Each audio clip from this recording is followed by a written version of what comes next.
আমরা কত অধ্যায় থেকে পড়াটা শিখব? নবম অধ্যায়ের নাম কি? যাই হোক, এখান থেকে আমরা কত নম্বর শ্লোক শিখব? 26 নম্বর শ্লোক কে বলেছেন?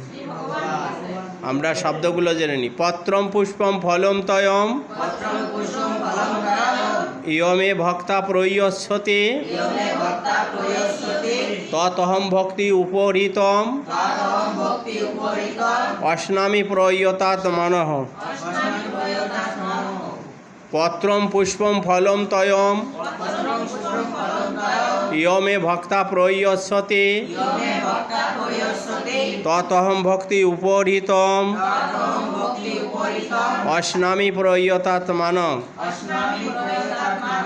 আমরা 30 ছন্দে এবার পাঠটা করব। পত্রম পুষ্পম ফলম তয়ম ইয়মে ভক্তা প্রয়চ্ছতে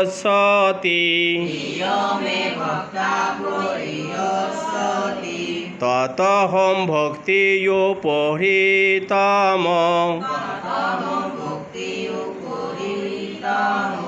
অশ্নামি প্রয়তাৎ মনঃ। পত্রম পুষ্পম ফলম তয়ম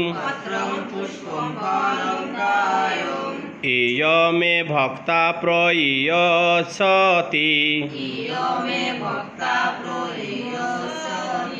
ততহম ভক্তি উপহৃতম